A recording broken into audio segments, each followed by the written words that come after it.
दोस्तों नमस्कार। अभी इस लेक्चर में हम लोग बात करेंगे करंट डिवीज़न रूल और वोल्टेज डिवीज़न रूल के बारे में। इसको हम लोग करंट डिवाइडर रूल और वोल्टेज डिवाइडर रूल के बारे में भी नाम से भी जाना जाता है, यानी धारा का विभाजन नियम और विभव का विभाजन नियम, दोनों का ये देखते हैं। अगर आप हिंदी माध्यम वाले भी जो हिंदी माध्यम से हैं वो भी अगर इसी तरीके से इस कॉन्सेप्ट को सीखें, करंट डिवाइडर रूल और वोल्टेज डिवाइडर रूल या डिवीज़न रूल के नाम से अगर जाने तो ज़्यादा बेटर होगा, क्योंकि ईजिली समझ में आता है। क्योंकि टेक्निकल टर्म्स मैं स्टार्टिंग से बोलते आ रहा हूँ, कुछ चीज़ें इंग्लिश में ही आपको सीखना पड़ेगा और याद करना पड़ेगा। तो आज का जो हमारा टॉपिक है करंट डिवीज़न रूल, इससे पहले हम लोग देखते हैं वोल्टेज डिवीज़न रूल के बारे में। वोल्टेज डिवीज़न रूल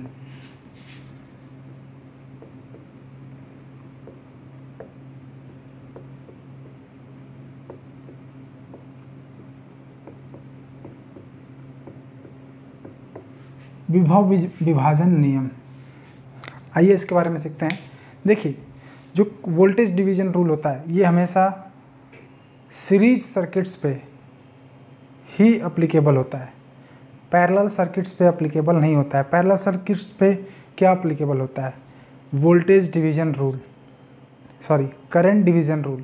लेकिन सीरीज सर्किट पे अगर रेजिस्टेंसेस सीरीज में कनेक्टेड है तो वहाँ पे किस प्रकार का रूल यूज होगा? वोल्टेज डिवीज़न रूल, विभव विभाजन नियम। तो आइए देखते हैं क्या कहता है विभव विभाजन नियम। सपोज 3 रेजिस्टेंसेस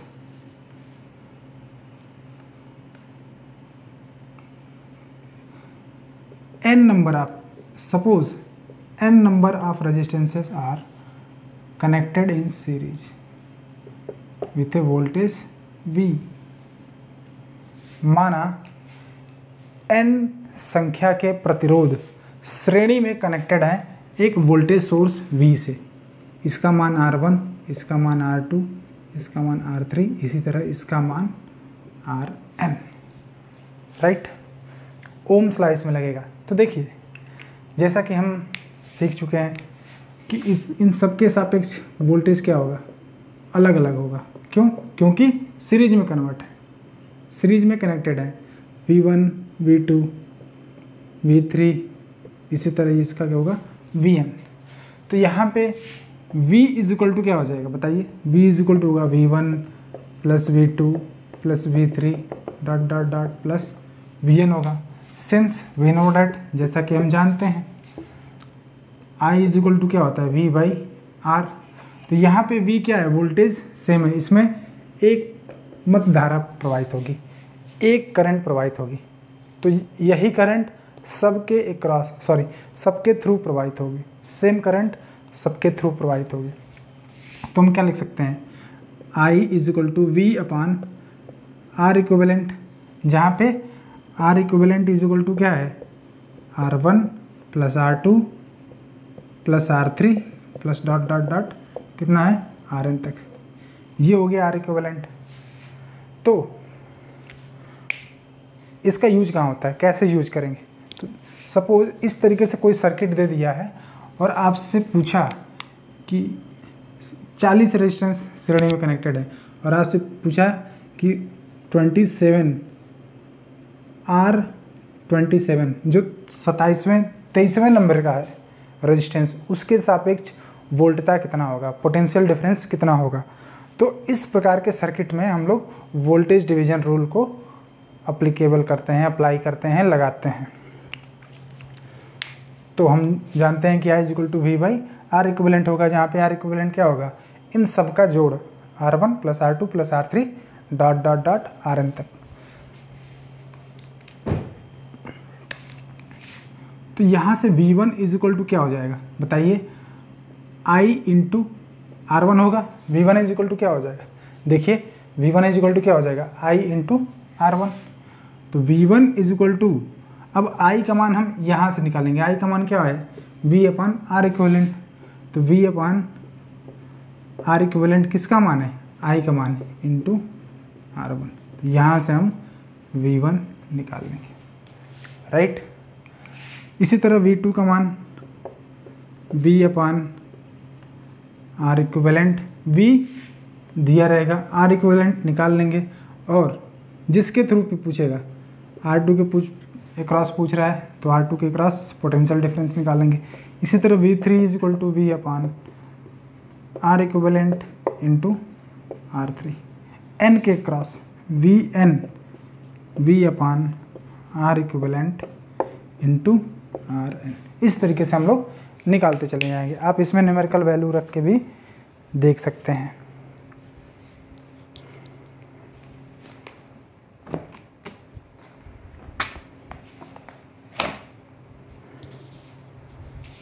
इसमें आप न्यूमेरिकल वैल्यू भी रख के देख सकते हैं।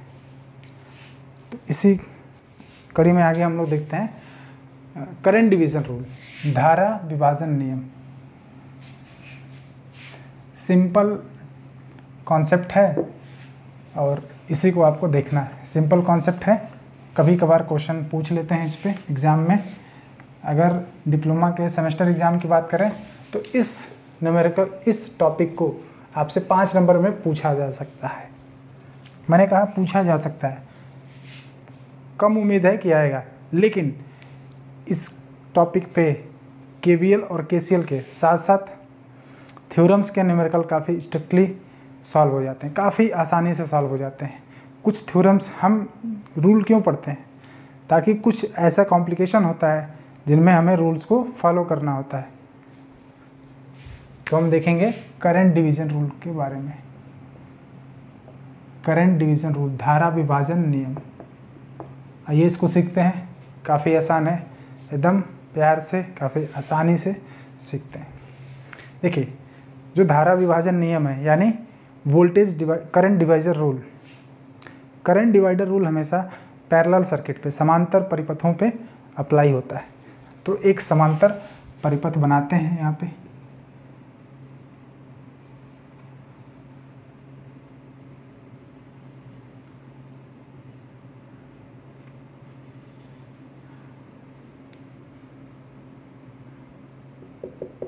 ये कंटिन्यूटी का मतलब क्या हुआ?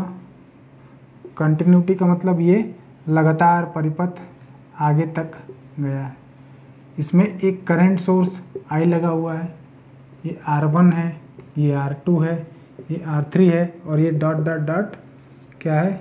RN है। माना इस परिपथ में n संख्या के परिपथ में रेजिस्टेंस लगे हुए हैं। इंग्लिश वाला देखेंगे। Suppose in the given figure there are n number of resistances are connected in parallel. n संख्या के प्रतिरोध समांतर में संयोजित हैं एक धारा स्रोत से जिसका मान I है। तो देखिए, अब ये जो करंट I इसमें प्रवाहित होगी, तो पैरेलल में जब कनेक्टेड है तो क्या होगा? धारा डिवाइड होती जाएगी। तो मान लेते हैं इसमें I1, इसमें I2, इसमें I3, सेम इसमें इसी तरह IN होगा। यहीं हम लोग समझ सकते हैं। I इज इक्वल टू क्या होगा? V by R। तो यहाँ से V इज इक्वल टू क्या होता है? I इंटू R हो जाएगा। V इज इक्वल टू क्या हो जाएगा? I into R।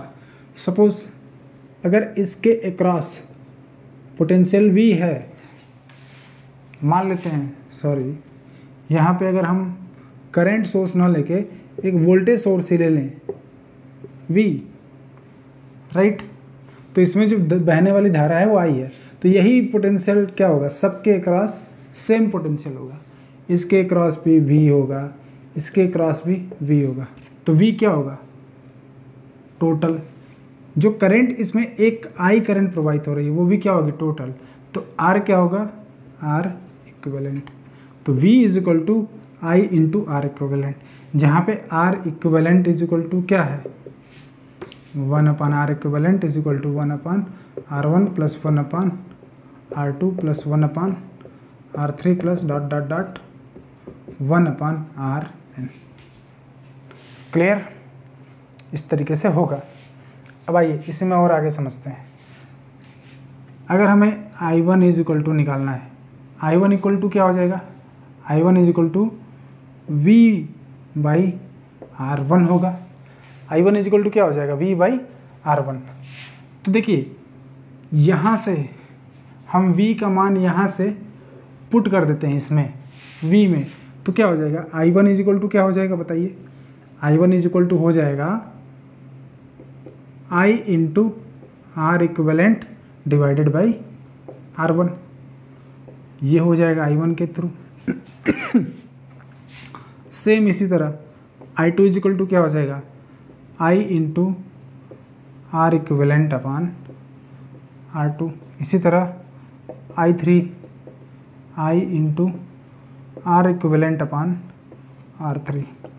I4 is equal to I into R equivalent divided by R4। इसी तरह Rn तक जाएगा पूरा टोटल।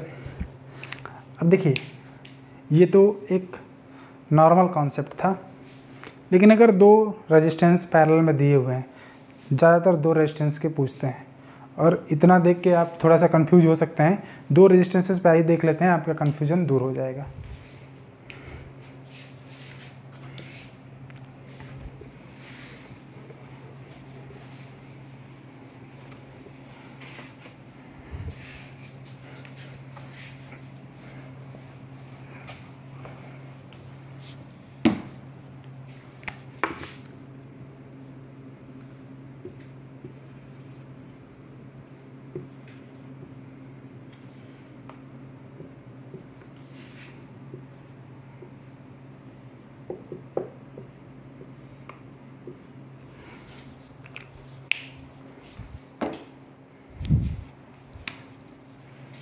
ये वोल्टेज V है, इसमें धारा कितनी प्रवाहित होगी, I। ये R1 और ये R2। इसके सापेक्ष वोल्टेजता क्या होगा, सेम होगा। इसके सापेक्ष भी वोल्टेजता क्या होगा, सेम होगा, राइट। अब ये जो करंट इसमें जाएगी तो प्रवाहित होगी क्या, दो भागों में विभाजित हो जाएगी। I1 हो जाएगा, इसको मान लेते हैं I2। अब आपसे पूछता है I1 का मान कितना होगा और I2 का मान कितना होगा। अब I1 और I2 का मान बताना ही क्या बोला जाता है, करंट डिवाइडर रूल। तो देखिए यहाँ से हम क्या लिख सकते हैं, V is equal to I into R। तो V टोटल वोल्टेज है, I टोटल करंट है, तो R कितना होगा, इक्विवेलेंट हो जाएगा, राइट। अब यहाँ से R equivalent is equal to क्या हो जाएगा, देखिए दो रेजिस्टेंस हैं, तो दोनों रेजिस्टेंसेस का हमने देखा है क्या, दोनों का मल्टीपल अपान दोनों का सम, R1 R2 divided by R1 plus R2। ये हो गया आपका R इक्विवेलेंट। तो I1 इज इक्वल टू क्या हो जाएगा बताइए, I1 is equal to V upon R1 होगा, बताइए I1 is equal to V upon R1। तो V अपान R1, V का मान हम यहाँ से रख देंगे I into R equivalent upon R1, I into R equivalent upon R1। तो R इक्विवेलेंट कितना है, I1 का मान हम लोग फाइंड आउट कर रहे हैं, I इंटू R इक्विवेलेंट बताइए कितना है, R1 R2 divided by R1 plus R2। अब ये डिवाइडेड बाई क्या है, R1 है, तो R1 क्या कर सकते हैं, R1 अगर कोई वैल्यू 1 लिखा है तो 1 को, या कोई वैल्यू 5 लिखा है तो हम 5 को क्या रख सकते हैं, 5/1 भी लिख सकते हैं। तो इसी तरीके से R1 अपान 1 भी लिख सकते हैं। आप इसमें मल्टीप्लाई कर दीजिए, क्या हो जाएगा, I into R1 R2 into 1 divided by R1 plus R2 into R1। अब ये R1 से ये R1 कैंसिल आउट हो गया, तो यहाँ से I1 बराबर क्या हो जाएगा, I into R2 divided by R1 plus R2, या इसको आप थोड़ा सा और सिंप्लीफाई करिए, R2 divided by R1 plus R2 into I is equal to I1। मुझे पता था आप ये मान खोज रहे होंगे, ये जो रिलेशन निकल के आया है ये खोज रहे होंगे, तो ये ऐसे होगा। सेम अगर I2 का मान पूछ रहा है तो I2 का मान में क्या हो जाएगा, ये जो R2 है R2 की जगह पे R1 हो जाएगा, R1 अपान R1 प्लस R2 इंटू आई, ये हो गया I2 का मान। तो इस तरीके से ये था पूरा कॉन्सेप्ट करंट डिवीजन रूल का और वोल्टेज डिवीजन रूल का। इसी बेसिस पे हम लोग न्यूमेरिकल सॉल्व करेंगे KCL और KVL के। आज के लिए इतना ही दोस्तों, नेक्स्ट क्लास में हम लोग न्यूमेरिकल्स के साथ मिलेंगे, इनके बेसिस पे भी, करंट सोर्स और वोल्टेज सोर्स के बेसिस पे भी, और KVL KCL के डिफरेंट न्यूमेरिकल, यानी सिंगल सोर्स को लेके कर चलेंगे, सिंगल सोर्स में वोल्टेज सोर्स को सिंगल ही लेके चलेंगे, करंट सोर्स को लेके चलेंगे। उसके बाद 2 मेश का, जिसमें 2 सोर्सेस होंगे, एक वोल्टेज सोर्स होगा और एक और वोल्टेज सोर्स होगा। फिर 2 करंट सोर्सेस को लेके चलेंगे। फिर तीसरे क्वेश्चन में हम लोग एक करंट सोर्स का देखेंगे, एक वोल्टेज सोर्स का देखेंगे। एक ही सर्किट में एक साइड करंट सोर्स लगा होगा, एक वोल्टेज सोर्स। फिर 3 मेश का हम लोग क्वेश्चन देखेंगे कि 3 मेश के क्वेश्चन को कैसे सॉल्व किया जाता है। तो इस प्रकार से डिफरेंट क्वेश्चंस को सॉल्व करेंगे। और इसके बाद एक काफ़ी इम्पॉर्टेंट टॉपिक रह जाता है इस चैप्टर में, स्टार डेल्टा ट्रांसफॉर्मेशन, उसको सीखेंगे। उसके बाद हम लोग आएंगे थ्योरम्स के बारे में। तब तक के लिए धन्यवाद, गुड नाइट, जय हिंद।